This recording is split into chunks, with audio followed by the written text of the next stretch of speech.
Hello and what's up guys, नमस्ते सजना, welcome back to my new video.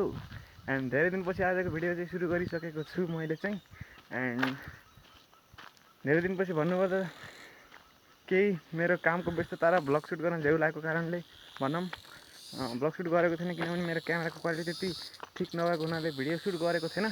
अझै video shoot गरिदिएको जस्तो पनि आज एक्लै पनि छु, त्यही भएर पनि यस्तो भिडियो सुट गरिदिउँ न के जान्छ र। अहिले चाहिँ म स्कुलबाट घर फर्किनु लागेको, किन फेरि झोला छैन नि यसरी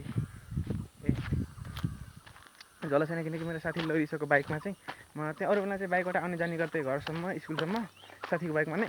फेरि उसको आज आन्टी फेरि कतैबाट आउनु रहेछ, त्यसपछि उसले चाहिँ घर छोड्नु पऱ्यो भन्यो। त्यसपछि मेरो पनि झोला लैदै जा भनेर अहिले माथिसम्म छोडिदिनु जान्छ, त्यसपछि त्यहाँबाट झोला बोकेर मैले घर जानुपर्ने हुन्छ।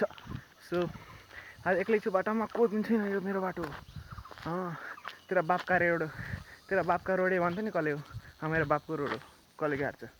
It's my father road. English जानी नजानी बोलिदिइसकेपछि केही गलत शब्दहरू मुखबाट निकालिदिइसकेपछि भ्लग राम्रो बन्छ भन्ने मेरो आश रहेको छ। जुन आशै मात्र भयो, भ्लग चाहिँ कतिले भन्ने होइन कहिले पनि। Everybody want to discuss me. नाकको पोहोर कति ठुलो देखिन्छ है, यस्तो गर्दाखेरि नाक उचाल्दाखेरि यस्तो खुम्चाएर उचाल्दाखेरि यस्तो माथि। Everybody wants to discuss me. It's just me. Hey, not the first king. Elvis Presley, no, Black music, too selfishly. Yeah. उनको वातावरण कुछ यस्तो छ।